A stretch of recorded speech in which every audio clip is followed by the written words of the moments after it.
So yeah, so we're going to start with basically a clean slate. So you can see here I have a folder called game that has an init.py and a monsters.py, both of which are completely empty. I'll get rid of that init because I don't need it. And then I have a setup.py, and this just basically makes that game folder into an installable Python package. So this just makes it a little bit nicer for us. When we're doing our testing, we can have setup tools install this in what's called develop mode. And that way we can edit the code, but it can be run with tests like you would do Python setup.py test kind of thing, without having to actually reinstall it. So it just kind of gives us a nicer way to play with our code. So there's nothing really impressive here, just a list of a package and version 1.0, and it's MIT because that's a great license. Yeah, all right, so let's go about creating a super simple monster. So I'm gonna just call it monster because, you know, maybe this is my base class and I'll make other ones later. So I'm gonna give it a sound, and I'll let it roar, and then I'm gonna do an init with some hit points, and we're gonna say that by default the monster has 20, and we'll do self.hitPoints equals whatever gets passed in for hit points. So nothing too crazy here. I will try to remember to hit Control S or Command S instead of doing my Vim keys. Forgive me if I don't remember to not do Vim keys. That muscle memory is really hard to avoid. Okay, so we have a class. We want some tests for it. Now, maybe we should have written test first if you're going to do TDD, but I never remember to do that. So I'm going to write tests as I go. So the first thing I probably want to test is I want to test to make sure that my init works. So I can go to navigate test, or I can hit Command-Shift-T. So go ahead and hit that navigate to test. And I don't have any tests, so I'm going to let PyCharm generate one for me. Now, by default, it wants to create this testmonster.py, and it wants to put it inside of my game folder.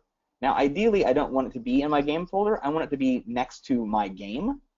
So I'm going to just go up a directory. I'm going to make a new directory called tests, and I'll let it open that one. And we can call this test monster because it's going to test the monster. And I'm even going to have it generate this test init. By checking this box here, it will generate a test for this particular method. If I had more methods, I could pick more of them to generate the tests for. So I'll go ahead and hit OK. Sure, you can add those to Git. That's fine. So here in my tests folder, I have the init.py, as we should, and I have testmonster.py, which is the file we just told it to generate.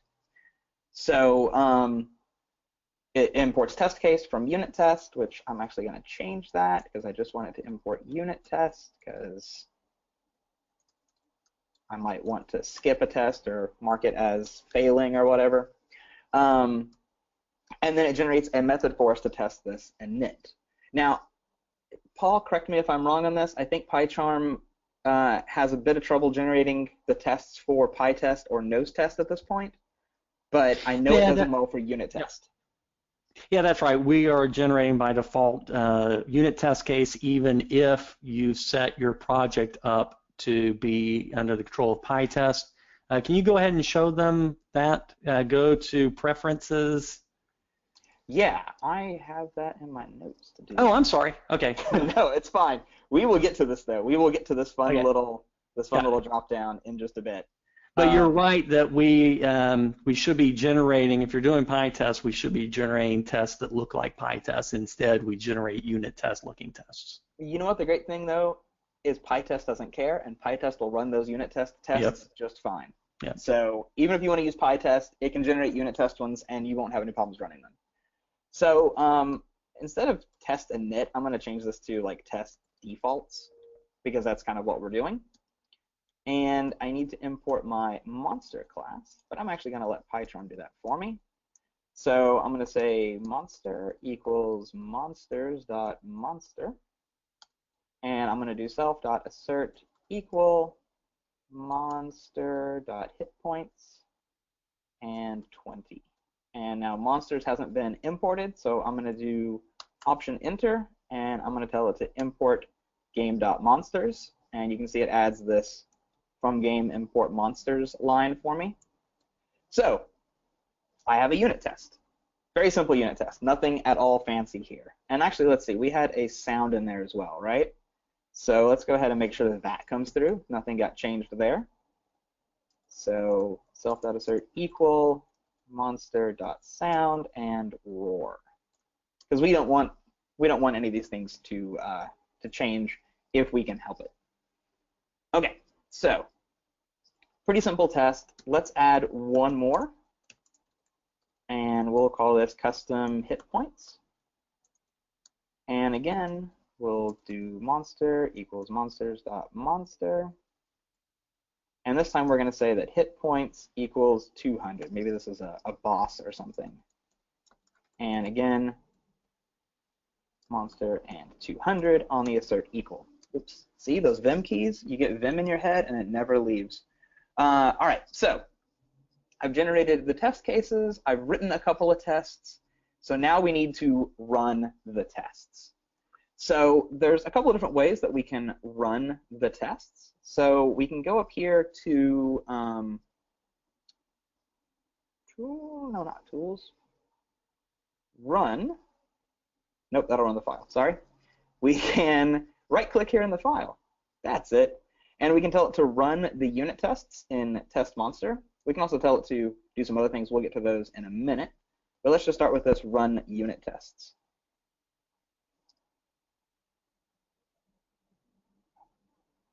Oh, and I made a mistake in my test. So let's look at this real quick, since I made a mistake in my test. So you can see that it says here 2 tests were done, 1 failed. It took 3 whopping milliseconds to do all of those tests. And the test that failed was an assertion error here. My monster object isn't equal to 200, and that's correct. This should be hit points. So I want it to run that test again. And we'll come to these toggles here in just a minute, but let's have it run that test again. I'm going to select just that test, and I'm going to hit run. And it ran all of those tests. Sorry, it didn't actually run just that one. That I will do in a second. Okay, so at this point, all the tests have passed. Everything is good. And we've got a couple of toggles over here that we can talk about. This first one will hide all of my tests that pass, because often all I care about are the tests that are failing, right? I want to fix the tests that have failed. I don't care about the ones that have passed. Or I can have it show me all of them, and then I can look and make sure they're, all green and how long they took. And then this one, the one with the circle and like the lines across it, that will hide any ignored tests. So if I was to come to this test and do @unittest.skip, and I think I have to put in a reason here, and we'll just say skipped. And if I was to run the tests again, now you can see that there is 1 hidden test and there's 1 passing test, and I can hide and show the hidden or passing tests at will. So that's kind of nice if you have a lot of tests and you don't want to get all of that output in there. Okay, so let's talk about how to run just the failing tests. So let's go back and make this one fail again. We'll run. So now I'm going to use the second button here. And the second button, all it does is rerun the failed tests. So you can see now we just have 1 test failed instead of 2 tests run, 1 failed. And that's because it only ran the 1 test. So that's really nice too if you're just trying to clean up your list of broken tests or failing tests. Then you don't have to run all of them every single time. But I'm going to fix that because I don't like failing tests. All right, and then also just to talk about the running of tests, you can also have it run just particular tests from the right click, I do believe. Yeah, and that will make it run just that 1 single test. So it only ran the test custom hit points test. It didn't run the test defaults one. I could do the same for the test defaults, and it's only going to test that one and not the other one. So if, for instance, you have a very large test suite, like one of the things I was looking at work yesterday has some 2,000 tests. You don't want to run all 2,000 tests every time. You want to run 5 of them or 1 of them. So It's one of the ways you can control how many things get run. All right, so that's the super basics of running tests and using unit tests. Are there any questions at this point? First, just as a reminder to people, Kenneth is using something called Presentation Assistant, which shows the keystrokes that he's doing on the screen. So, for example, if he did Command-Shift-A right now, that's the keystroke sequence for find action, and it shows you at the bottom for a few seconds. So if you get lost on what he's doing when he's not using the mouse, you can just look at the bottom of the screen. First question is related to something you just talked about if you have a whole bunch of cases. Here we are looking at a file which tests a class, and it has a test class with some test methods. Do you want to talk a little bit about the different ways you can organize your tests into suites and things like that? Sure. Unit test is huge. Unit test is absolutely gigantic. And so one of the nice things is you can break tests up into suites, which maybe you have a suite that tests a large swath of your application or your program. And then inside that suite, you can have multiple test cases. And then inside each set of test cases, which a test case usually relates to a single class or maybe even a single function. Or if you're doing, say, Django, then you might have a test case for just your views in a particular app or just your models. Inside that, you will create a test, which usually tests a small amount of the thing that you're testing. So again, if I was testing views in Django, I might test my, say, list view, and I would write as small of a test as possible for that. That would just like go and fetch the list view and make sure it has at least one record in it, right? Something like that. And in a way, this is more art than science, right? Yeah, a lot of it's really about finding the right balance in your testing. You don't want your tests to be too granular. Like you don't necessarily want to test that the word hello appears on the page, right? But you also want to make sure that your tests are testing things that are reliable and will tell you when something's broken. Generally, you need more tests than you think you do, but you don't have to hit, every single line being tested 3 different ways to be comfortable with your tests. And the more tests you have, the easier it is to write code as you go on, because you can use those tests to refactor things. You can go, for instance, maybe my monster class now needs to be in some larger enemies suite. So we have more than just monsters, we have other kinds of enemies as well. And so as I move those into new files, I can keep running these tests and make sure that my monsters are still working correctly. That gives you a huge amount of power when you're doing refactoring. And tests also just help you know that things are working. You can do deploys, you can do merges without a lot of worry because the tests pass. And as a paid-for political announcement, as you move your files around and rename your code, PyCharm will, in the back, go fix your test references as well. 2 questions that came up. The one was this test, the test monster class. They asked if it was created automatically. Just as a reminder for people that might have showed up late, can you explain how you got this generated? Sure. You know what? Let's just do it again. I'm going to rename this because it doesn't take that long. So I'm going to call that test monster old, just so we have it there. So here's my monster class that's hanging out in monsters.py, and here inside init, I've decided I want to test this method. I want to test the class, but I specifically want to test this method. So I'm going to do the keyboard shortcut this time, Command-Shift-T, and I'm going to tell it to create a new test. And it wants to do it inside of the same directory that I'm in, which is this game directory. I'd rather it not do it there. I'd rather it do it. Yeah, we got to fix that. Up one inside of this test directory. It's fine. It's not that big of a deal to move that. It's going to call it testmonster.py, which is fine. The class name is going to be testmonster, and I'm going to tell it to go ahead and create a method, a test method for this method, for the init method. So you can see the method is named init or dunder init, and so it creates a test method called test dunder init, which is a very common way of naming your. You can name your tests however you want, but it's very common to name them test and then the name of the function or attribute or class or whatever it is that they're testing. So when we hit OK, then no, don't bother with that. Then we can see now there's this testmonster.py, which looks close to the testmonster old. We obviously did some more in testmonster old, but PyCharm generated all of that for me. I didn't have to do any of that work. So, and one of the things about moving back and forth between the test and the code that you're testing, you can do Command B, navigate to jump to the class, but you can also do the other side.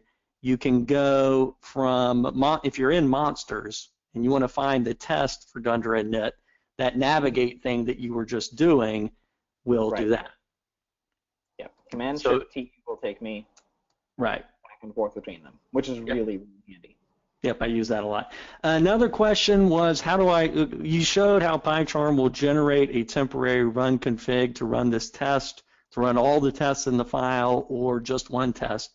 But if you want to run all the tests in your project under tests, you got to do it manually by going and making a run config, editing configurations and making a new run config. Correct. We're going to do one of those in a minute. All right, cool. I have all right, and so the next question I have queued up, I will put in the queue and let you resume. All right, let me get rid of this testmonster.py just so I don't forget about it. And let me rename this one. And I should probably be using those keyboard shortcuts, but I never remember them, so they haven't gotten into my muscle memory yet. Okay, so we've done unit test, but for a lot of people, PyTest is kind of where testing is now. It's much simpler to test. So let's set up this project to work with PyTest.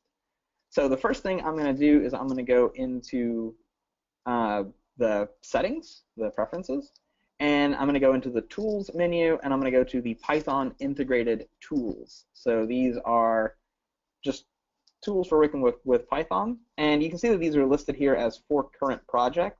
That's a little light gray, so apologies if you can't see it, but and so that lets you specify where like the requirements file is, format for your doc strings, all that kind of stuff. I'm going to set that the test runner though is PyTest, and now it tells me that there's no PyTest runner found for the selected interpreter. I haven't installed PyTest at this point. Sadly, it doesn't come with PyTest. So I'm going to tell it to go ahead and fix that. And right down here, way at the bottom, you can see it says installing package PyTest. So right down there. So cool. And just to show you that what it did, I'm going to come look at the project interpreter, and you can see here that we've installed PyTest. So that got everything installed for us. Now, again, Paul, you may have to correct me if I'm wrong on this, but from what I understand, we have to go and create a run configuration to get it to do PyTest testing. Nope. No? You can you right click and say make me a run config, and it will then say, oh yeah, look at that, run PyTest. There we go. It does say, it says py.test, which Brian pointed out we should fix, and it's fine. Brian, if you're out there, we know. All right, so that will go ahead and run that. That will run the test monster, but like somebody questioned, if you want to do one that runs the entire project, you need to make one. So let's go ahead and make one. So we will go to Edit Configurations, and I'll point out real quick, you brought this up, but I'll bring it up again. These are all kind of grayed out, like you can just barely see the icon right there. Those are ones that are generated by PyCharm for us. They're not meant to be persistent. They will eventually, like go away more or less. They're meant to just be used in the moment. Hey, I want to run this test real quick, or hey, I want to run this file real quick if you are running a non-test file, and then maybe you go write your own configuration later. So, but let's go and edit a configuration, and I'm going to click the plus sign. I'm going to choose Python tests, and the little drop-down went away, and then I'm going to choose py.test, and I'll rename this to PyTest for full project, because that's what that is. I'm going to set the path here to be the entire project. So this is my testing project here. And that's it. I'm not going to do anything else. So I'll hit apply, I'll hit OK. And if I run that, it will run all of my tests. And just to prove that, I'm going to make a new file here that's test extras. And inside here, I'm going to make the simplest test possible. And it's just going to assert true. So absolutely easiest test ever. We'll go ahead and run this, and we can see that test extras is now running and test success passed, because there's really no way for that test to fail. That's a great way to make sure that your test runner is working.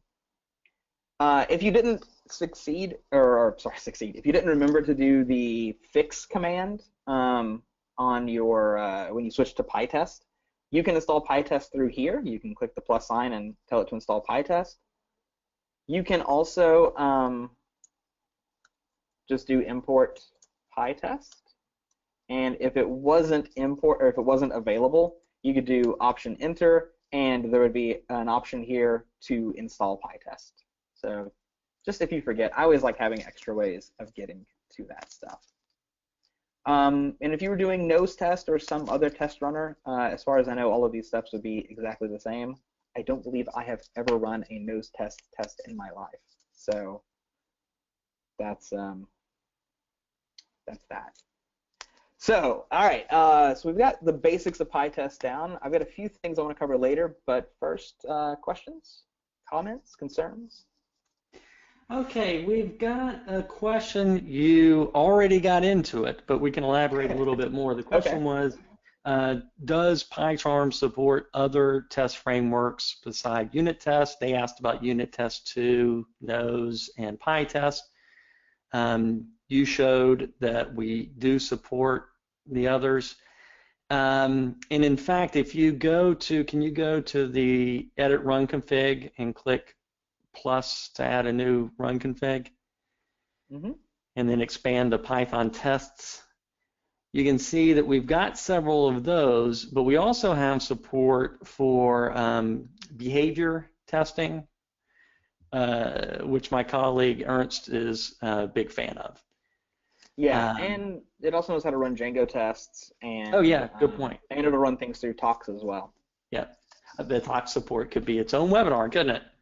I probably could. I love Tox. All right. There's a question, or I think you're going to show it, but just to confirm, the question was, does it support debugging during test writing? Yes, we're going to get to that. Fantastic, because I use that all the freaking time. I use debugging constantly, yeah. The PyCharm debugger is an excellent tool. Okay, and I will, I got several others, but we'll let you resume. Just get back to me when you can. Okay, will do. All right, so this last section that I kind of have planned, but we'll obviously go into whatever questions people have, isn't necessarily about testing in PyCharm, except for the debugging part here in a little bit. It's just kind of general nice PyTest things, because PyTest has a lot of really awesome features in it. So let's come back over to the test monster, and I'm assuming as I test this this gigantic module that I'm eventually going to get to the point where I'm going to have a monster in basically every test, and I'm going to get really tired of typing that line out, right? So let's make a PyTest fixture, and we will import PyTest, and I'll make a new item here, which is PyTest.Fixture. Now, fixture has some optional params like scope and things like that. I'm not going to get into those just because there's a ton there, and I don't know that I can explain it all well enough at the moment. But just know that you can use that to control how wide your fixture gets applied. So anytime we call this function monster, we want it to return a monsters.monster instance. Just the default one. Nothing fancy there. And then I'm going to write a test, So let's just do our test default one again. And I'm going to ask this for a monster. Sorry, my typing has gone way downhill today. And I'm going to do assert monster.sound is equal to roar, and assert monster.hitpoints is equal to 20. And that means I can get rid of that test. And if we go ahead and we run our tests, then our test monster still passes, our test default still passes. And what happens is PyCharm, whenever we tell, or sorry, not PyCharm, PyTest, whenever we tell a test to expect a argument that matches one of our fixtures, PyTest will run the function to get the fixture to give it to the test. It's a little magical, but it's really, really useful. But you can see that we have this, I say you can see, it's very light. There's a gray squiggly line down below the word monster there, and you can see the tooltip here says shadows name monster from the outer scope. And that's because PyCharm knows what PyTest is doing, and we've got these things that are mirroring names. We want to make this not do that if we can help it. So what we're going to do is out here in the testing directory, we're going to make a new file that's called conftest.py. And this file lets you control the configuration of your PyTest tests, or the runner. So we're going to basically recreate our this thing. So I'll just delete it and paste it into there. And I will need to do the import. And cool. So there's that.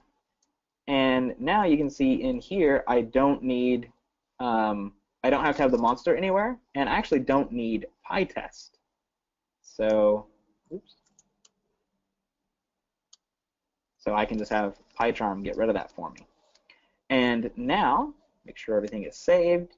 I can run my tests, and it'll still pass. So the nice thing about having your fixtures out here is you've got all your fixtures in one place, and you don't have to deal with that shadowing thing. Everything's nicely contained. So let's see, one more thing, which is if you're doing TDD, and for most people that's a pretty common thing nowadays, you likely want to have your tests be run as often as possible, especially when you're writing a lot of code and writing a lot of tests. You want to know that things are working. So there's this handy little button here that kind of looks like two squares and a couple of arrows. If you click that, that will turn on auto test mode, and then you can tell it to run your tests, and it's going to run the test. You saw that happen. Now, though, I'm going to come down here and I'm going to do def test color, and that's going to take a monster, and I'm going to assert that monster.color is equal to blue. I'm going to save that file, and my tests automatically run. I didn't touch anything, and that test failed because the monster object has no attribute color. So I'm going to come back over here to my monster, and I'm going to set color here equal to red. I'm going to save, give it a second. It's going to run those tests, and it's going to, oh, your test still failed because red doesn't equal blue. So we're going to have a blue monster now. And now all my tests have passed. So that's a very nice way to kind of make sure that your tests are working. I'm trying to remember where the editor split thing is. Right-click on the tab. Right-click on the tab? Yep. Oh, look at that. Move, well, yeah, you don't want to move right, whatever. Yep. Yeah. All right, there we go. So my font's a little large for this. Blame a year of doing live coding. But you can see I have test on one side, I have code on the other, and I have all of my test running down here, and I can see if my tests are failing. I can, test all sorts of things to make sure that they work. If you're going to be staying in those two files, then close the project tool window, and there you go. Cool. Yeah, a little better. So I'll also, just to make everything be in, just to make sure everything is in unit test, I'll go ahead and recreate this one too. Monsters.monster, hit points equals 200. Assert monster.hit points is equal to 200. And save that, and immediately runs the test again. Everything is good. All right, let me look at my notes real quick. All right, those autosave mode. The autosave mode is actually really, really handy, especially if you have a small number of tests or if you have it only running the failing tests. Because if I remember correctly, and we will just test this and see if I'm right or if I'm wrong, this auto run also determines on which thing you clicked over here. So if I tell it to only run the failing tests, it's only going to run that one. And when I save it again, oh, did it go off? It went off. Okay, maybe that always just does the all the tests. All right. Anyway, so now let's talk about the debugger. So if you're not familiar with PyCharm's debugging, I'll give a crash course on the kind of two things you need to know.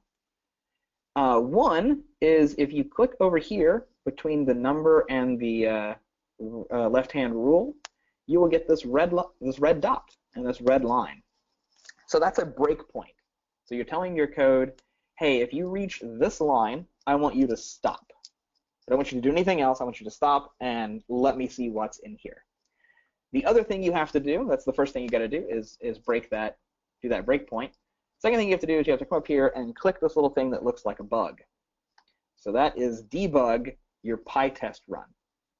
And so we do that, it runs through, and when it hits this test, it'll run the first line, it'll run the second one.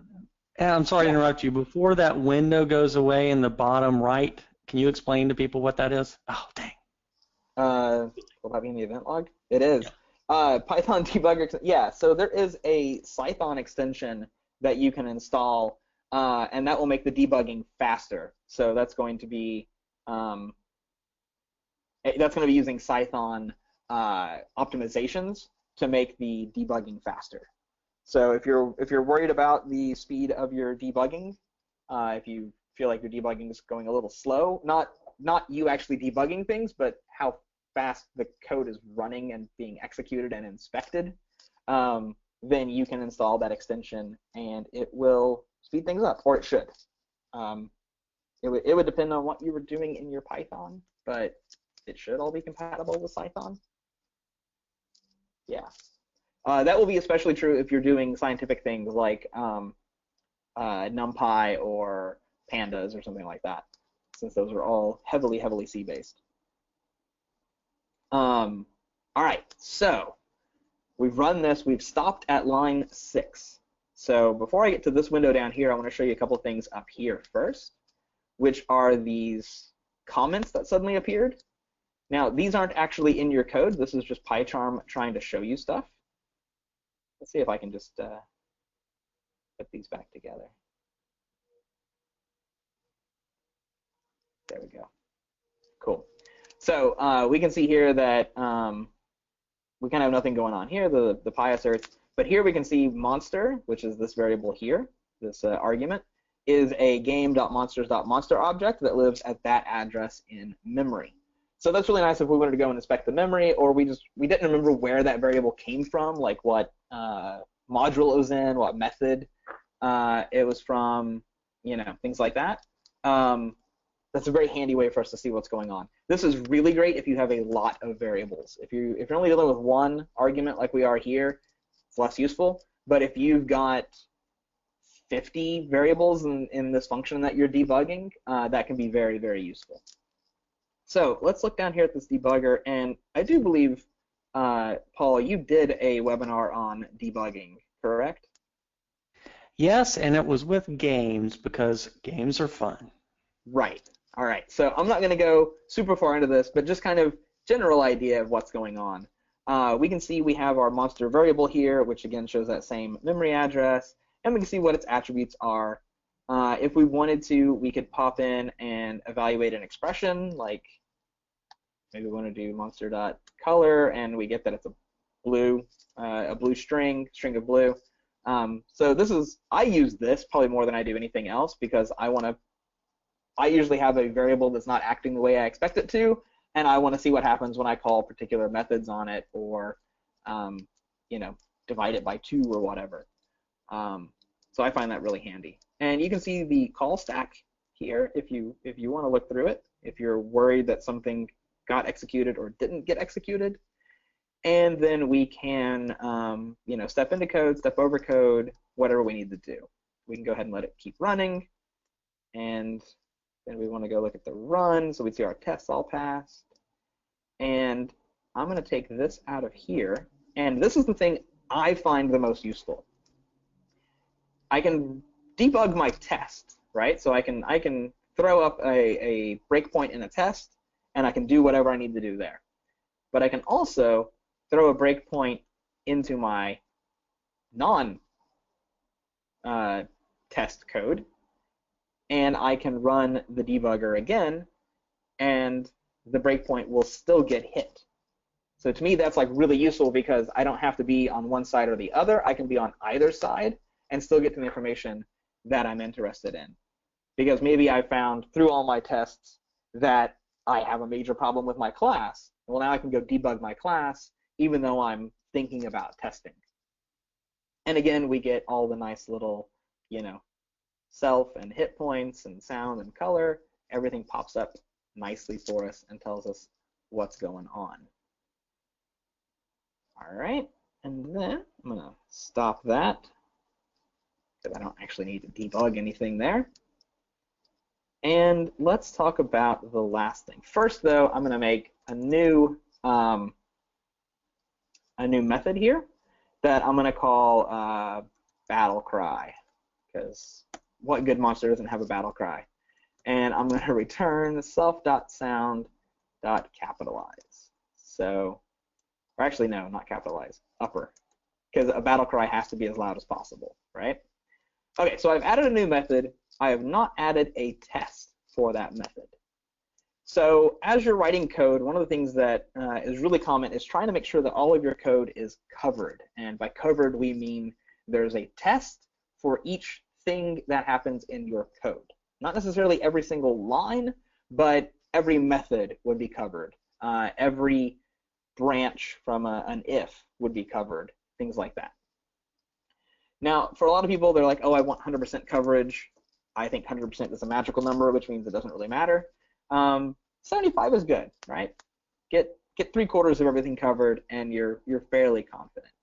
So PyCharm has a really nice thing where it will tell you what your coverage is. So we can run this command, our PyTest one, with coverage. So I'm going to go ahead and run that, and I get a warning here saying that coverage is not importable. So I can either install coverage.py, which will install it just like we'd install any other package, or I can use the bundled coverage. PyCharm comes with coverage, so I can use the coverage that comes with PyCharm if I want. So I'm going to go ahead and enable that one because I don't really feel like coverage updates all that quickly. So that should, yep, there we go. It installed, and now it's going to run all the tests. And I get this lovely table over here of stuff that is covered. So ignore cache and ignore idea. Those are being generated by other things. If we look at setup.py and conftest, those don't matter. We're not actually doing anything, you know, important in them at the time. And test doesn't really matter because you don't write tests to cover your tests. That would be a rabbit hole you don't want to go down.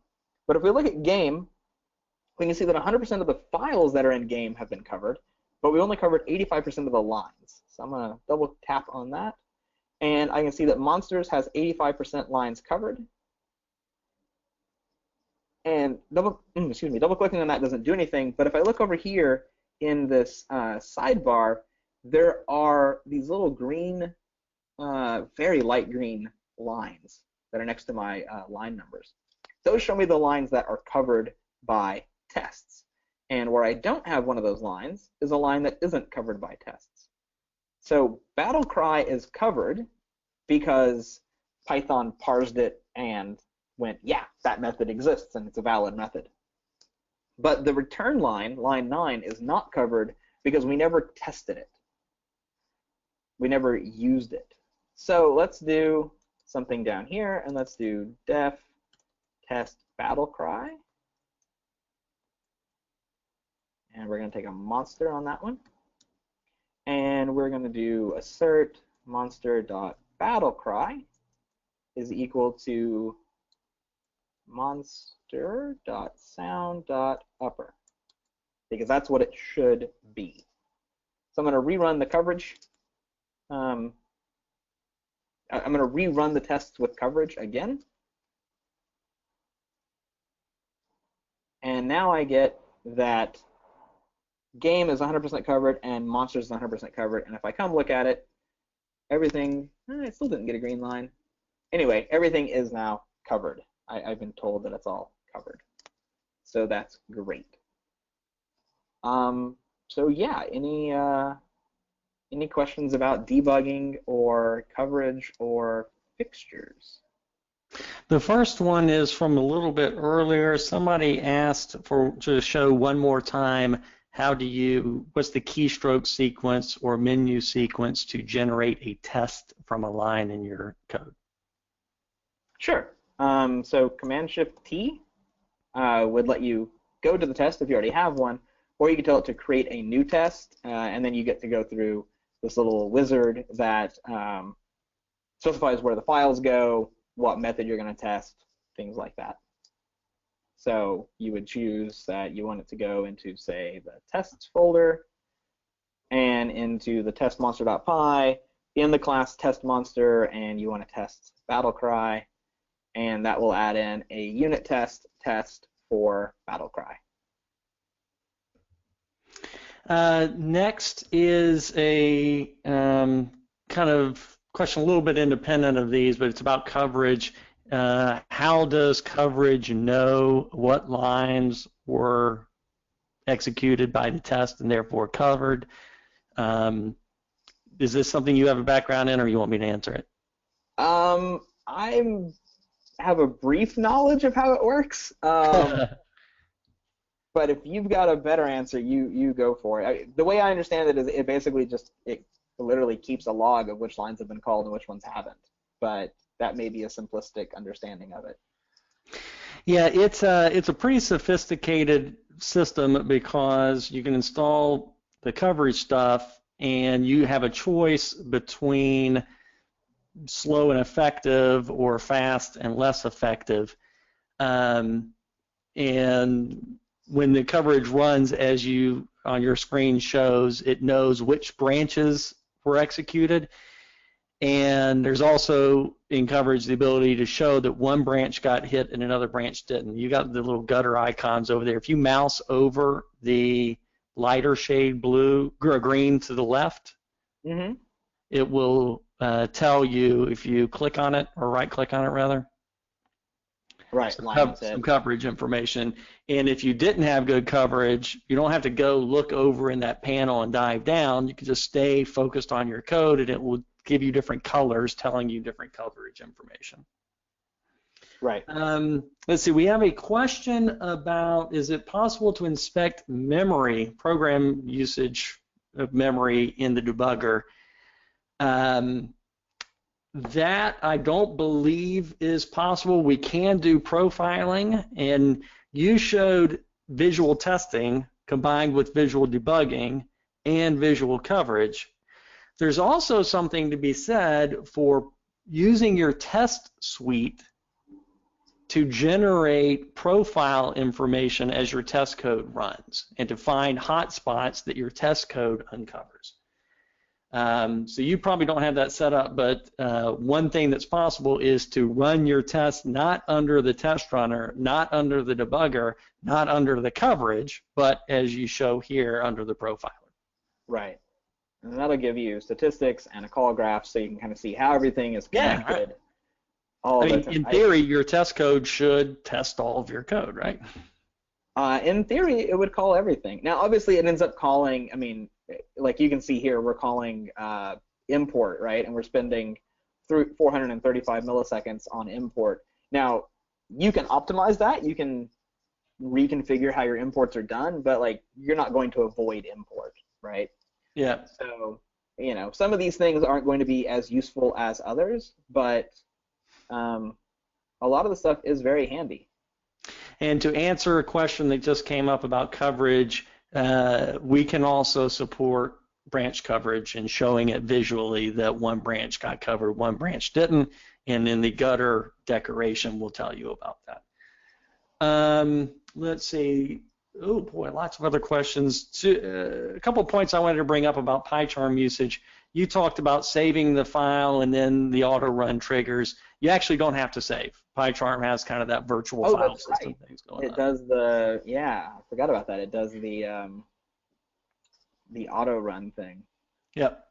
So also, can you show the configuration of the delay for auto-run? Do you know where that is? It's invisible in your tray right now. It's right above the 0 milliseconds. There's a double arrow. Right above 0 milliseconds. There, yeah. It was here, right? So go to the gear, and if I'm someone who can't think fast enough to keep up with PyCharm, so I keep the default of auto test delay 3 seconds. But if you want faster or slower, that's a good place to show it. I can also imagine this would depend too on the number of tests that you've got, because if you had a large test suite, you wouldn't necessarily want it to kick off tests every 4 seconds, right? You might want to wait 10 or whatever, because you don't want to wait for that whole test suite to run every time you put in some keystrokes. Yep. Well, which is also where PyCharm makes it convenient to just run something you're looking at. You showed with the right click to just run a method with one of those temporary run configurations, which helps you keep the execution time under control. Yeah, I use that all the time, where I'm just like, hey, I want to run this one test. I don't want to run everything. Just run that one test so I can see if things work or not. Yeah, I can't fit everything in my brain. I'm a man of a certain age. I got to concentrate. There's a question: can we filter the coverage list of files to exclude and stuff like that? The coverage package itself supports looking for omit and things like that in .coverage.rc if you're driving it from PyTest in PyTest any. Also setup.cfg and setup.py, blah, blah, blah. Traditionally, PyCharm has not done a good job at discovering those kinds of things. We recently re-implemented our test running approach to eliminate most of the layer between us and the native test runner. I'm not sure it's completely fixed, but you should be able to set a .coverage.rc file at the top of your project, and it should be discovered, I think. If it isn't, there's a ticket. Please go vote for it. There's also, what is it? It's like pragma no. Oh yeah. I know there's one. I can't remember what it is, but I remember there is one where it's a command to coverage to basically just be like, ignore this line or this function or whatever. It's, you know, I know this works. It's just a thing I have to put in as a utility or whatever. I can't remember what the pragma thing is, though. I know it's in the coverage docs. But yeah, there's something like that. Here's one that maybe you'll know better than me, although it might be a deep PyTest Zen. Is there any way of testing performance of a function that varies dependent on input? And if something takes too long, the test fails. So in PyTest, you can use parameterize to send variations to a fixture or a test. But I haven't heard of any. Are there any PyTest add-ons that will fail on execution time? I don't know of any, but I'd be surprised if there's not one. The PyTest community is pretty large. There's a large amount of stuff out there for PyTest to make PyTest better. So I'd be surprised if that doesn't exist. You could write a test that would just fail if it took longer than a certain period of time. It would have to run that test for that certain period of time, but I mean, you could do, something like time.now and then get the time later, and if that difference was more than 300 milliseconds, then, fail. You'd have to wait for the whole test to run, which would be less than ideal, but you could do that. Okay, related to that about markers, there's a question. When creating a test, why is unit test imported at the top of the file and not PyTest? You've refactored this to be a PyTest test. I'm not sure if the guy's asking the question about why does PyCharm generate a unit test type of test instead of a PyTest type of test. But if you needed PyTest in here, like to do the decorator to put a mark on something, you would have to have imported PyTest. Otherwise, PyTest can discover tests simply by test under rather than subclassing from unit tests. Is that right? Yeah, PyTest tries to get out of your way, which is why the tests are just functions that just live in. I mean, you can organize them into classes. You can kind of do whatever you want, but the default is exactly this, where you've just written a whole bunch of functions, and PyTest goes, what file should I test? And you tell it, and it goes, okay, are there any functions in here that start with test underscore? And if there are, that's what I'm going to run as my tests. You don't have to mark them up as being tests other than they start with that name. You don't have to put them into a test case or a test suite or anything like that. You can just write functions to do your tests. It's similar to how testing is starting to be done in other languages like, say, Go or Rust, where they're getting away from the JUnit style testing that Java and Python use, and they're getting closer to the I just want to write a function that is a test. So that's kind of nice. All right, I hate to do this to you. We got a lot of questions. Is it okay if we go through some more, or do you have stuff you need to cover? I have finished my my notes, so let's have questions. All right, cool. And Ernst, I'm assigning some questions to you because I'm chickening out. I don't know the answers. Hopefully you can ask the PyCharm team to answer some of them. There's a question about coverage, and that once you run it under coverage, it gets in your way all the time, and we're going to show them how to get rid of that. Do you know, or you need me to do it for you? You walk me through it. I don't. Yeah. So run it under coverage. All right. And then the coverage tool window appears. Let's give that a second.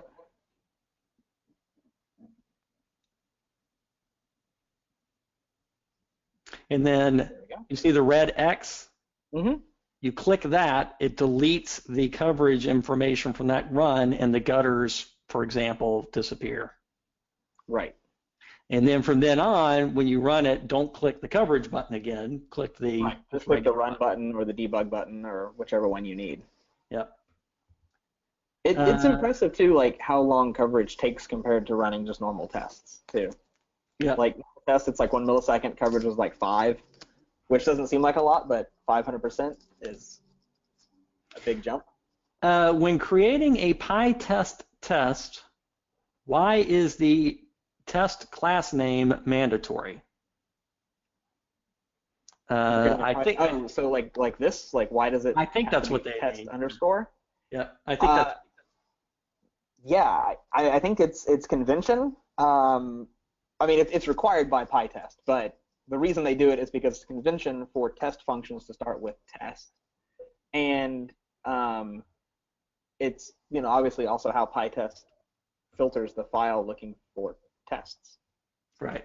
Because you could theoretically write, hold on, as my computer decides to be weird. You could theoretically write, test monster def in there, and then run this file through PyTest. And it's only going to run the test monster function. It's not going to run anything else. Okay, next question is, what kind of support for plugin dev in testing? For example, can I export metrics of a test? I'm not sure about the plugin dev, but you can export metrics in the test window at the bottom. On the left, there's an icon with an arrow coming up out of a document in the toolbar on the top. Yes, right there. Yeah. So you click that, you can export test results and then later import them. Right. Yeah, and they'll come out as HTML, XML, or something else. Right. So I don't use that very much. I can't comment on it. Here's one that gets into some Zen. Is it recommended to manage testing data in fixtures for both unit test and integrated test? You take what part you want to, and I'll take what you don't. Is it best to store data in fixtures for tests? I generally prefer not to have static fixtures.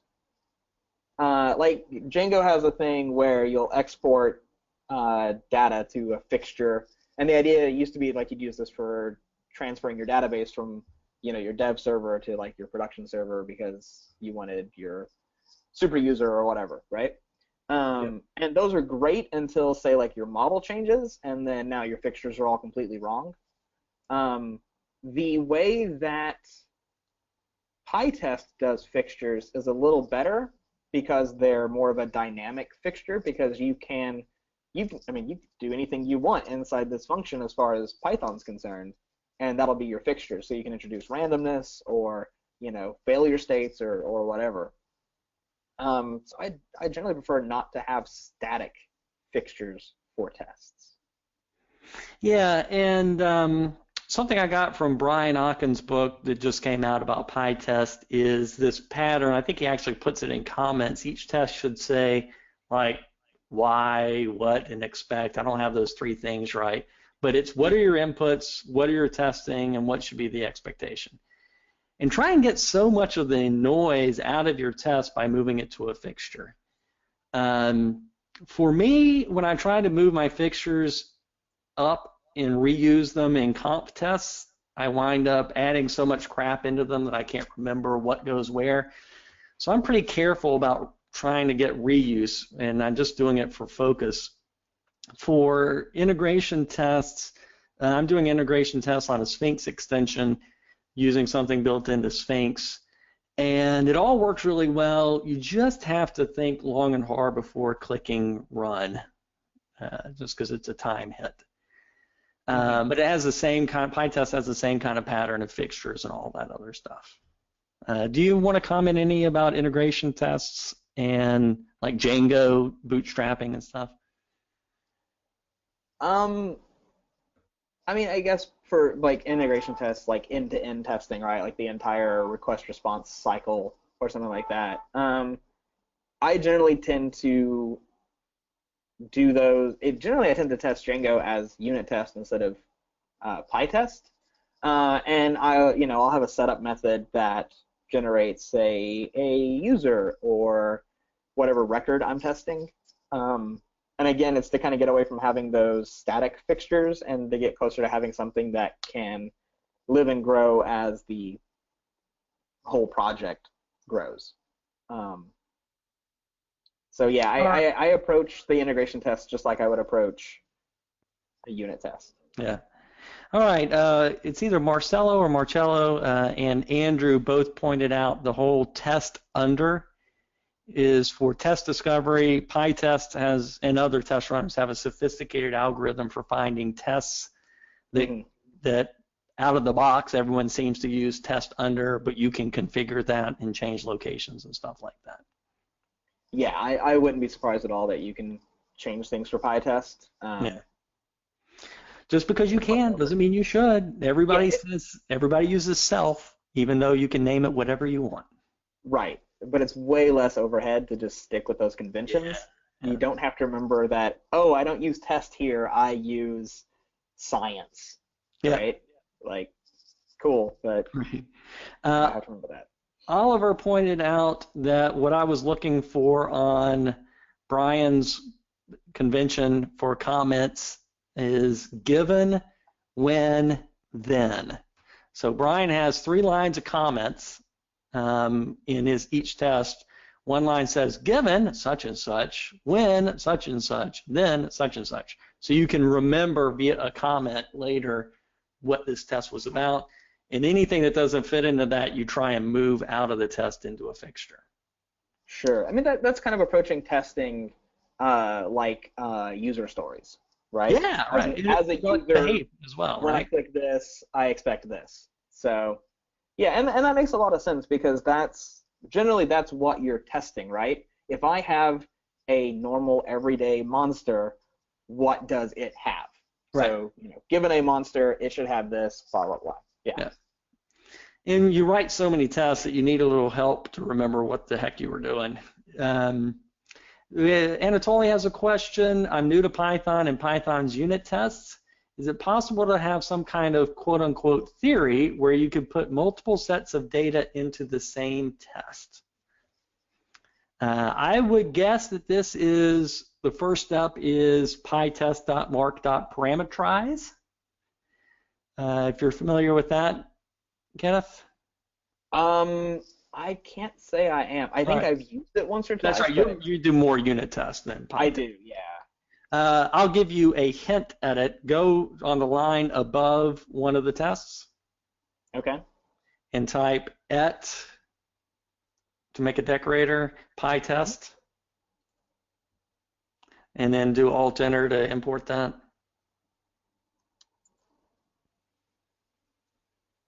Well, install and import, it's already imported. Yeah, just do it, yeah. Sorry about that. It's all right. We'll do it the easy way. All right, so at PyTest. .mark .parameterize.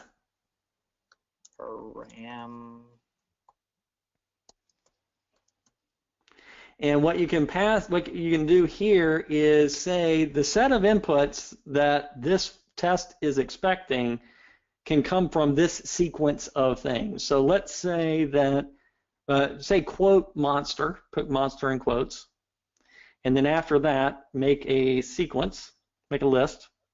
Mm-hmm. And on the first one, hit enter and make a tuple that has monster1 as a string or something. And then actually make another item in there, another string, and say like 22. And go change monster above that to comma expected. Monster, comma expected. Oh, okay. And then in the function below it, put monster and expected as arguments. And what this would do is it would run this test for every one of those tuples. It would rerun the test. Right. And you can say, well, here's some inputs, and here's the expected output for each set of runs. That way you don't have to write that test over and over and over. Yeah. Something to bring up, too, about passing in the expected values. If you're having expected values, always make sure that you do expected and then, like, received. So always put your expected value on the left, because that way you're not... Yeah, bad about that. Because it gets to be really confusing if you do this on half of them and this on the other half. Pick one and stick to it, and the expected coming first makes more sense because I expected 2, I got 5. Is kind of how you would often phrase things. All right, we have some more questions, but we'll have the team answer them since we've run over a little bit. Kenneth, do you want to do your bit of wrap up, and then we'll switch it over to me? I can. I'm not sure what my wrap up should be. Thanks for watching, everybody. If you've got questions or whatever, send them to the PyCharm team, or you can hit me up on Twitter. I'm Kenneth Love on Twitter, not a very creative name. And yeah, if any of you are going to PyGotham next week, I'll be there. Come find me and say hello. I say next week, the beginning of October 2017. We'll set that with an actual date. All right, Ernst, if you could switch over to me, and Kenneth, if you could let me know when the screen, oh, here we go, good, show my screen. All right, Kenneth, you see my screen? I do. All right, good. All right, thanks, Kenneth, for taking the time to educate us on teaching Python and testing, which I'm sure you have a trillion hours of experience on, so thanks for sharing that with us.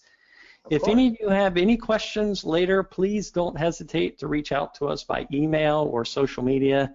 If you'd like to get more information on PyCharm, please go to our website at jetbrains.com/PyCharm.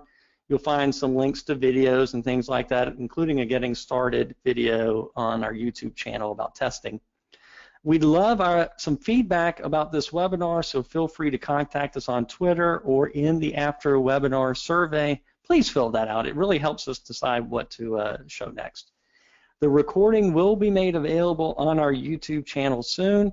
If you haven't already, please check out our PyCharm blog. Check it, check it, check it. We put good stuff up there, really. On our blog, you can find up-to-date PyCharm news about releases and events, in addition to educational resources. So, for example, the recording of this webinar will be published there in a few days. You can ask questions on the blog post, on the YouTube, or on Twitter about it. We'll also provide some additional links and information from the presentation on the blog. That's all from us today. Thank you very much for joining us. Thank you, Kenneth, for taking your time out in a moment of transition for you. Yeah, I'm happy to be here. So thanks for having me. All right, and hope everyone has a nice day. Thank you.